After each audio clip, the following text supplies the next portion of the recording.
জাতীয় আইনগত সহায়তা দিবস উপলক্ষে রাজধানীর কড়াইল বস্তিতে ভ্রাম্যমাণ লিগ্যাল এইড ক্যাম্প উদ্বোধনী অনুষ্ঠানে বক্তব্য রাখছেন আইনমন্ত্রী মোহাম্মদ আসাদুজ্জামান। সরাসরি চলে যাচ্ছে সেখানে। যা যা করণীয় সেটা করবে বলে আমরা প্রতিশ্রুতিবদ্ধ। এখানে যারা বিএনপি নেতারা আছেন তাদেরকেও বলছি, এই বস্তিবাসীদেরকে সরকারের এই উদ্যোগটাকে, এই সহযোগিতাটাকে তাদের দোরগোড়ায় পৌঁছে দেওয়ার জন্য আপনারা তাদের কাছে যেয়ে, তাদের বাড়িতে যেয়ে জনসচেতনতা তৈরি করেন।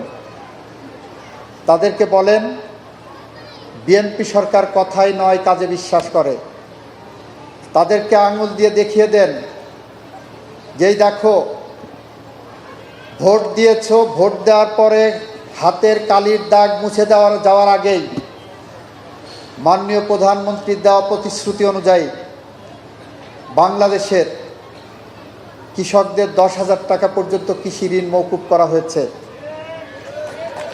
তাদের কানের কাছে পৌঁছে দেন যে বাংলাদেশের মানুষের ভোটের কালির দাগ মুছে দেওয়ার আগেই ফ্যামিলি কার্ড ইস্যু করা হয়েছে, যেটা সূত্রপাত করা হয়েছে এই কুড়িল বস্তি থেকে।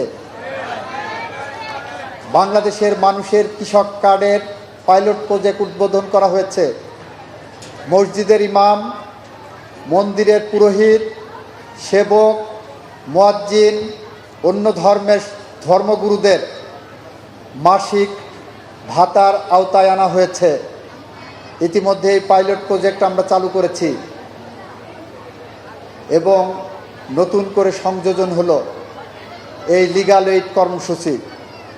নতুন অধিদপ্তরের আওতায় আপনারা সবাইকে জানিয়ে দেন, এটি সরকারের অন্যতম একটি সফল উদ্যোগ, যে উদ্যোগের মাধ্যমে এখন থেকে আর কাউকে চিন্তা করতে হবে না যে আমি যদি বিপদে পড়ি, আমি যদি অন্যায়ের শিকার হই, আমাকে কেউ যদি অন্যায়ভাবে মামলায় আসামি করে, আমাকে যদি কেউ অন্যায়ভাবে অত্যাচার করে, তার বিরুদ্ধে যদি আমার আইনগত ব্যবস্থা নিতে হয়, তাহলে ভয় পাইতে হবে না যে আমি টাকা কোথায় পাবো।